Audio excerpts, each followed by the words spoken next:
Балалар, бүгін біздер өрт қауіпсіздігі туралы мағлұмат алатын боламыз. Мен сіздерге қазір жұмбақ жасырамын. Жолы бар, жарығы бар, өзі сондай қауіпті әрі. Ол жұмбақтың жауабы не? Не балалар, ол жұмбақтың жауабы? От, жарайсыздар. Балалар, бүгін біздер өрт қауіпсіздігімен танысатын боламыз. Не үшін қажет жылу? Жылынуымыз үшін қажет, солай ма? Мамаларымыз тамақ пісіру үшін қажет. Жылудың да пайдасы бар. Қауіпсіздігі біздің басты назарда болуымыз керек. Біздер өрт шыққан жағдайда үйде немесе басқа мекемелерде өрт шыққан жағдайда 101 номеріне байланыс жасаймыз. Біздер қоңырау шалуымыз керек. Осы номерге қоңырау шалсақ, бізге көмекке келеді. Мына өрт сөндіруші ағай көмекке келеді екен. Енді балалар, өрт қауіпсіздігі дегеніміз электр құрылғыларын ұстауға болмайды. Сіріңке жағып ойнауға болмайды. Қалдырып кетуге болмайды екен балалар. Ламба дейді, яғни оны тұрмыс техникасын үйде үлкендер ғана пайдалану керек. Газ плитасымен ойнауға болмайды. Осы қауіпсіздіктерді біздер біліп жүруіміз қажет. Жақсы ма балалар?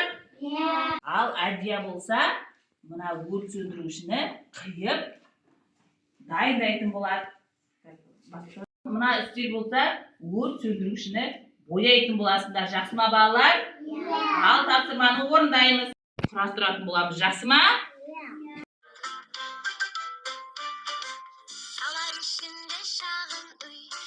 Шығып тұр бір бый, жүгіріп келді баламыз, өрт сөндіруші боламыз.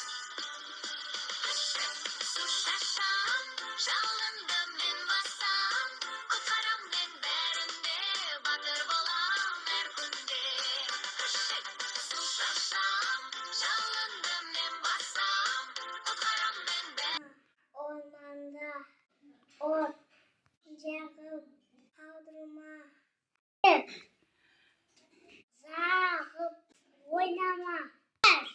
Бетімен ойнама. Балалар, өрт қауіпсіздігі туралы сіздер мағлұмат алдыңыздар ма?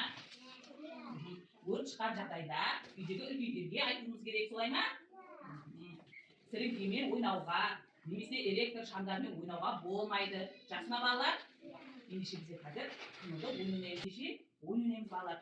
Ал жер, жамбы, толқын, ал от, айналамыз. Ал тағырымен жер,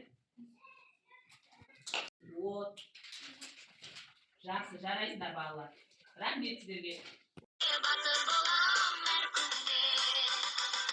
Қолында шлангы қасқасы, киімінің бәрі ашық, қорықпайды ол оттан да, көмектесіп жұртқа да. Мысық шатырға шыққан, кішкентай қыз